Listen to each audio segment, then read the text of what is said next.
si želimo, da bi se lahko razvijali in rasli, kakor menimo, da je prav, in da bi dobivali, še naprej samo podporo. To pomeni sistemsko, kakor tudi v hiši, na katero moram priznati, da je seveda v veliki večini tudi imamo. Včasih imamo različna mnenja, definitivno so organizacijske težave, nikoli pa ne na direktno škodo pacienta. Urgentni center v Mariboru je zrasel pravzaprav v pravo malo bolnišnico.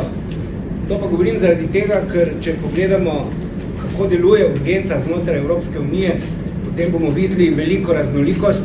Dejansko Slovenija hodi po svoji poti, orje ledino, in da nas še čaka veliko dela, če želimo se pravzaprav poenotiti tako, da bo urgenca v celotni državi delovala tako, kot si želimo.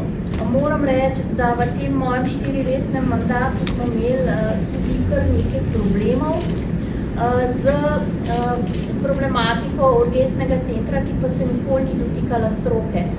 In strokovno lahko sigurno rečem, da so bolniki, ki potrebujejo nujno obravnavo, dobro obravnavani.